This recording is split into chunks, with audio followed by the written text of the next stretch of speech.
Vamos falar de misticismo e devoção moderna. Não quero falar muito sobre isso aí, eu só quero dizer para vocês que existia esse movimento diferente dentro da igreja única nesse período, a Igreja Católica Romana, e é o movimento místico, certo? Os místicos, eles eram cristãos de um tipo diferente, as ênfases deles eram sempre no amor, o amor ao próximo, o amor a Deus, especialmente, e na virtude, fazer as coisas certas e tal. Então você tem muitas freiras que seguem essa linha, muitos monges que seguem essa linha, a linha mística, né? Os 3 pontos principais no pensamento dos místicos eram a união com Deus, eu estar unido a Deus, né? Várias dessas freiras se casaram com Jesus Cristo, né? Misticamente, certo? Então essas coisas absurdas assim, né? Mas nós temos que falar porque eram coisas que tinha nesse período. União com Deus, o amor a Cristo e a negação de si mesmo eram pontos importantes para esses místicos, certo? E o conhecimento para eles era sempre uma coisa não tão importante e muitas vezes prejudicial. Na verdade, aqui aparece um pouco de reação ao escolasticismo. E reações sempre são desequilibradas, né? Vamos falar de alguns místicos, não vou falar deles não, eu só vou citar rapidamente só para vocês, quando virem os nomes em algum lugar, vocês lembrarem que já viram aquele nome. Johannes Meister Eckhart, pelo nome já dá para ver que é um alemão, século 13 e 14. O Dr. Calhoun diz que ele tem um livro, Os Sermões de Meister Eckhart, e ele disse que ele sempre tenta ler algum desses sermões, né? Só que ele nunca conseguiu entender nenhum, né? Então é tudo assim, sabe aquela viagem que o indivíduo fica falando, né? A gente usa hoje em dia a gíria, né? O cara está viajando. É isso aí que esses caras fazem quando escrevem, né? E esse Eckhart aí é especialista nisso. Vou ler para vocês uma frase dele, só para vocês terem uma ideia. Uma pulga, na medida em que ela está em Deus, é por si mesma maior do que o maior anjo. Portanto, em Deus, todas as coisas são iguais e são o próprio Deus. Inclusive, ele se complicou, porque esse tipo de frase aí cheira a quê? Cheira a panteísmo, né?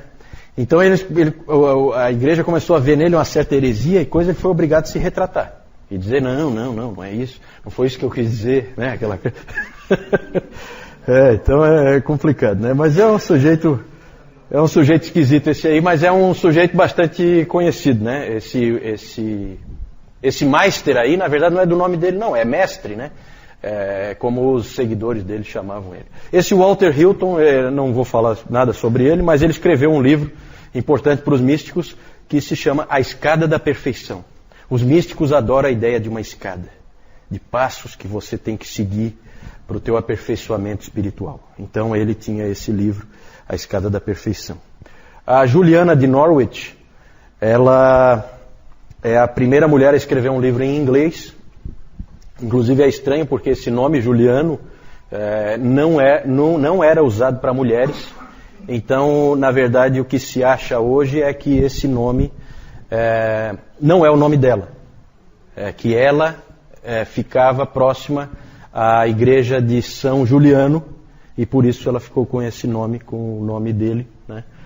Ela é inglesa, foi inglesa, ela era uma freira beneditina, ela se tornou uma ancorista. Sabe o que é uma ancorista?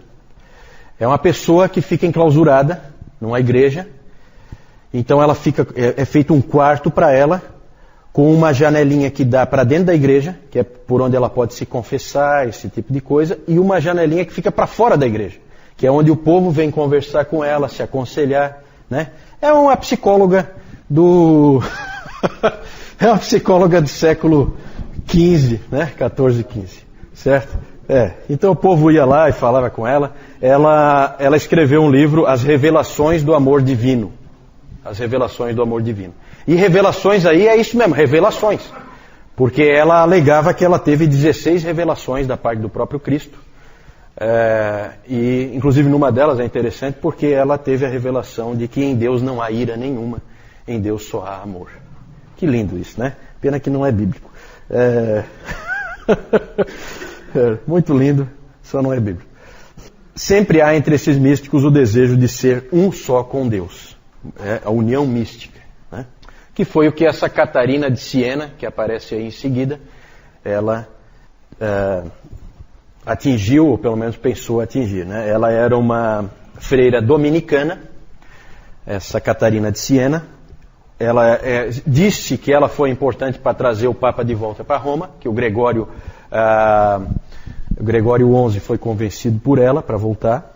Ela era uma mística um pouco diferente, porque ela realmente ajudava as pessoas, ela era uma pessoa que cuidava dos pobres, tinha envolvimento social, né, diferente de outros místicos que só pensam em si.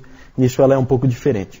Ela conta no seu livro O Diálogo sobre vários arrebatamentos espirituais que ela sofreu, inclusive um delas em que ela se casou com Jesus Cristo.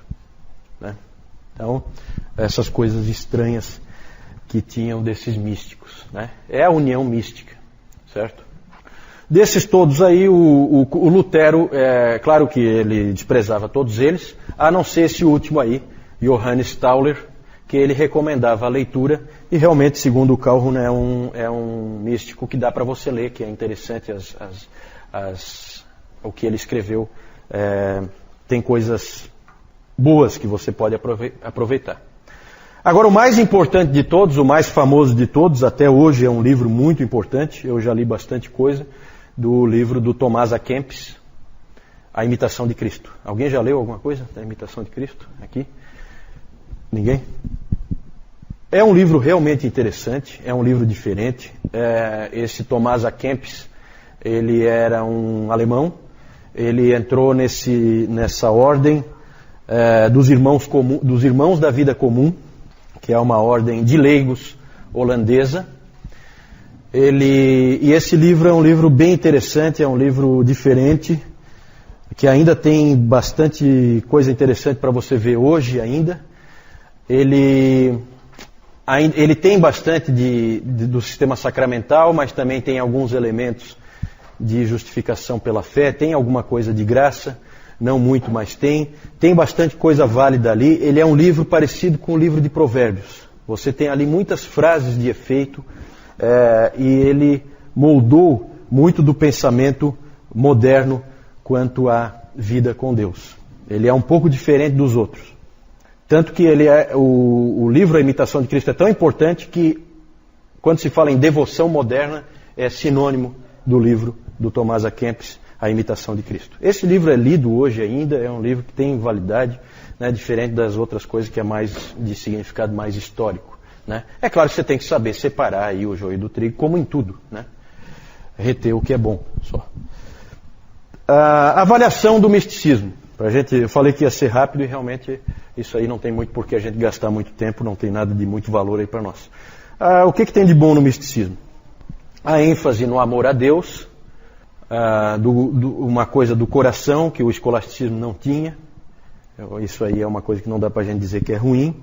A quietude, a humildade, tudo isso eles tinham. A ideia de você se diminuir, né? Tudo isso aí são coisas que você pode ver nesses místicos que são coisas de valor. Por outro lado, aspectos ruins são o extremo individualismo, né? Porque a pessoa realmente pensa nela, uma tendência forte de justificação pelas obras e essa ênfase em experiência e sentimento em vez da palavra de Deus. Né? Então essas experiências, arrebatamentos e não sei o que, tudo isso aí são coisas perigosas, principalmente quando depois você escreve livros dando autoridade para aquilo ali. Né?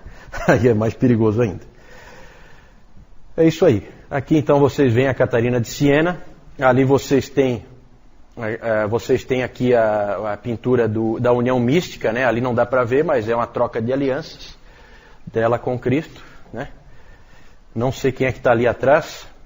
Deve ser Maria, né? Geralmente nesse período, Maria era pintada sempre ao lado de Cristo. Certo? Inclusive na Capela Sistina, Michelangelo também sempre pintava. Onde ele pintava Cristo, ele punha Maria meio de lado, ali meio atrás. Né? Dentro do pensamento católico romano, que até hoje é assim. Né? Aí o Meister Eckhart, que não dá para entender nada que ele escreve, e o Tomás A. Kempis. Tem uma figura dele aí também.